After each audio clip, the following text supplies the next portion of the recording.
The His Girl Friday podcast is brought to you in part by Messenger Fellowship, living the kingdom, fulfilling the call, proclaiming the truth.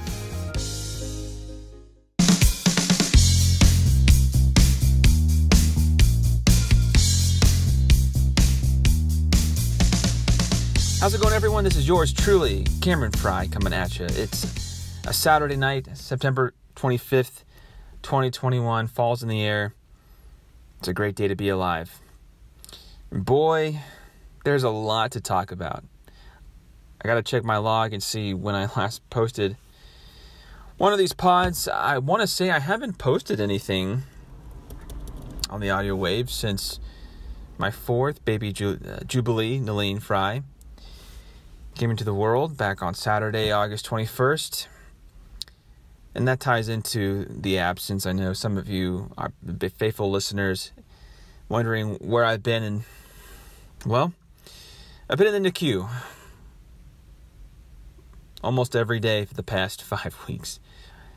I talk about a joyride. I don't mean it's been marked by joy, but it's fitting Jubilee's name. It compels me to see the trials and the tribulations, the turbulence in recent weeks. Seeing it through God's lens and through His perspective. The Jubilee narrative has been one of challenge.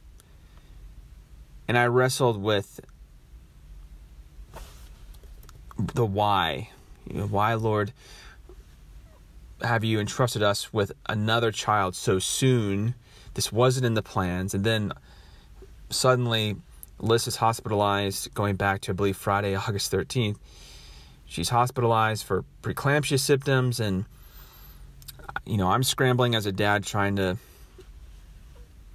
lead a household of 3, trying to merge lifestyles with Liz's fam, and there's just been a lot of moving parts. Been living out of suitcases and duffel bags again for, going on 6 weeks now. We knew that something was wrong. The first day we knew something was wrong was Tuesday, August 3rd. And then 10 days later, Liz was admitted. And then 8 days later, that's when Jubilee came. So only 18 days between when we realized something was wrong to babies coming early, 3 months ahead of her Thanksgiving due date. And there's going to be another episode down the road later this fall with Liz and I tag team. We share some raw emotion lessons learned, some inspired charges for you, because I know that while some of you are not in the childbearing season, you're not bound by medical uncertainties. You're facing similar trials of magnitude, and each narrative, each story is different. There's going to be a time to unpack all of this in greater detail, but just wanted to offer that as context. Why have I been absent? Well, I've been writing, and tonight I'm going to talk about the Jubilee Journey a little bit and at least preview some of the lessons I've been learning lately. I posted a vlog update Labor Day weekend, and that did buy me some time in terms of not having to pod. So I have been creating content. It's just been, again, an entirely different rhythm. I miss my house. I miss my bed. I miss a lot of the former rhythms, but having to adjust to a new one in light of the circumstances. You just have to wear God's perspective. You have to don it. You have to choose to see life through it as a go-to grid. The inconveniences pale in comparison to God sustaining this life. Jubilee, you entrusted us with a fourth. We didn't ask for a fourth. We weren't trying to have a fourth, but the challenge has really, I've been stretched and I've grown because of it. And I thank the Lord every day for the opportunities to expand my character and being able to trust in Him in a fresh way like I've never have before. And so, again, this is a prologue of sorts, and I'm just going to talk for 5-10 minutes about how the past 7 weeks has mirrored the past 18 months. And this is inspired by a quote that I heard from the current pastor of Christ Presbyterian Church in Nashville, Tennessee. His name is Scott Sauls, and I've discovered a blog post that he wrote last December, and it really resonated with me, and it's still true today. And I apologize. I wasn't planning on cutting this, but I really feel like it's important to discuss together how we troubleshoot during the fire, as we're walking through it. A lot of times we talk about how to troubleshoot in hindsight, how to pick up the pieces, how to pick up ourselves after a fall. Sometimes we fall during the fire and we have to keep going. How do we do that? Easier said than done. For me, especially, in recent months, it's been the worst of times, or rather the first of times. Take your pick. Either apply. And as a culture, as a society, we've certainly been there the last year and a half, and no one could have foreseen just how exhausting and unprecedented this season was going to be. And I know for me, it's been a unique mix of trials and turbulence lately. And one of the passages that I've been focused on is 2 Corinthians 12, 7 through 10. Been really captivated by this passage and this statement spoken by, it was Scott Saul's blog post, but it traces back to a quote from Joe Novenson. And he says, "The feel of faith is not strength, but dependent weakness." The feel of faith is not strength, but dependent weakness. Just let that sink in a little bit. I've never heard the term dependent weakness. In fact, I can't recall a phrase with dependency in any form tied to weakness so closely. It's a remarkable association to me.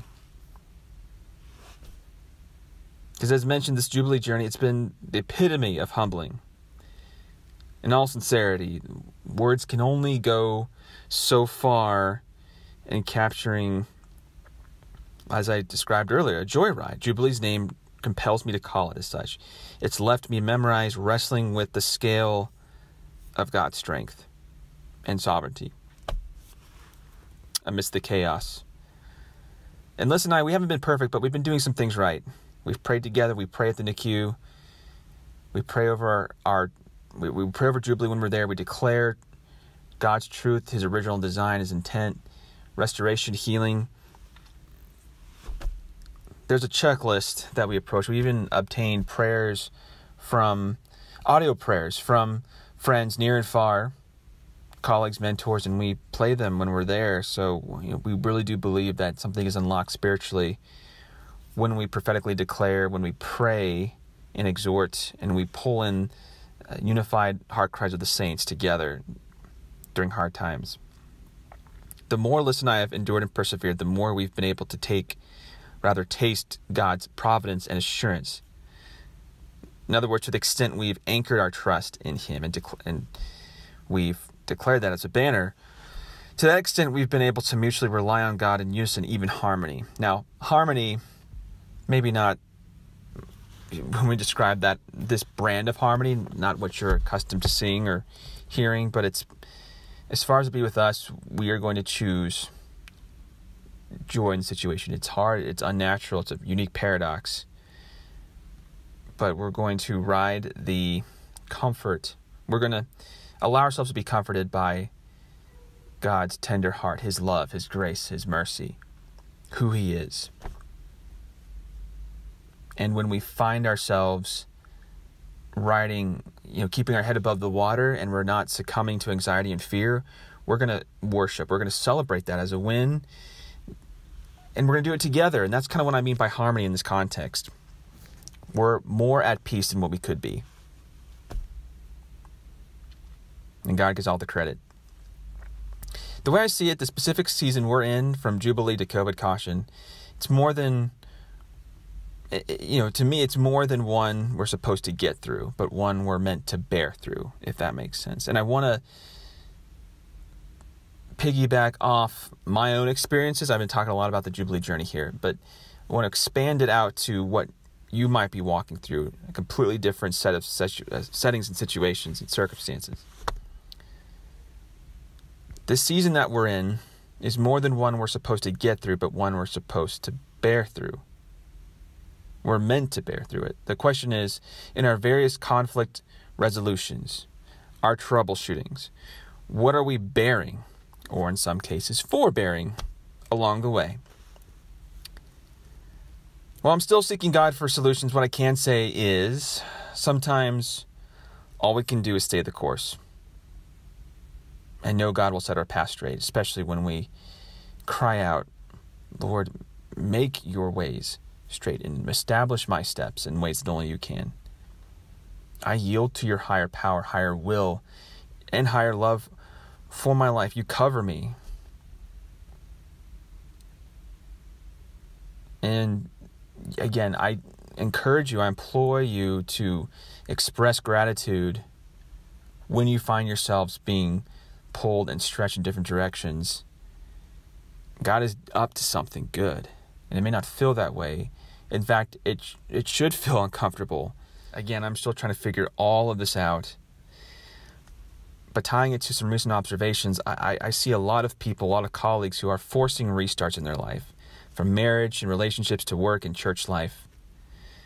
People are abandoning ship in a lot of different ways. They're prematurely cutting bait with their jobs, their occupations, with marriage. A lot of divorces I'm seeing, relationships, friendships just being left, no word. It just kind of see ya without saying see ya. And as all this is happening, I'm finding this pattern of people wanting to manufacture tranquility. They want to be a peacemaker, but they're not really being a peacemaker. Per the Gospels, they're looking to make peace however they can. And in this case, the word picture I get is, how do we restart our computers? Sometimes we find that our browser, an application, maybe our network is being funky. We sense that we need to restart, and that's fine. And there's a healthy way to do that. Sometimes, though, even just to get to that point of restarting, we have to wait a little bit, maybe a few minutes. And how many of you have ever forced a restart on your computers where you just held down the power button until it turned off and it came back on again? And maybe you saved yourself a couple seconds. That's pretty much it. You actually put your computer at risk. Well, maybe not so much for a virus, but it's an unhealthier move for the laptop or the computer in question to manually force a restart, from what I understand. It could potentially harm your computer to do that, especially if it's a habit. And that's how people are approaching hardships and obstacles and challenges in their life right now. Or even if it may not be even a challenge, it's maybe people just crave a clean slate. They don't know how to do it except to quit or withdraw it or isolate. And I know that when we talk about the last 18 months, isolation, there's a healthiness to social isolation in moderation. I'm not going to get into all that. I think there's been an overcorrection. But a lot of people have been using COVID to channel greater benevolence. I want to acknowledge both sides. Some people have responded well to the chaos that COVID has brought on. Social isolation, though, and the disorientation is because of it, certainly a reality, and it's been talked about so often. I don't want to repeat what you guys probably have heard nonstop on replay, but the main thing is, in saying this, it's really a question I want to throw at you, and that is, why would we rush to refresh? Why do we want to blank our slate so much as opposed to conquering with confidence? Honestly, your guess is as good as mine. It's a part of what I'm trying to figure out. I just know for me, with the whole Jubilee thing, as I continue to struggle amidst the unrest, I have to come to this point of embracing a holy dependence that isn't withdrawn like the trends around me. What I'm learning in my walk with God, with lists, even at Foundation Group, the sweet reminder that the greatest victories are shared and bared.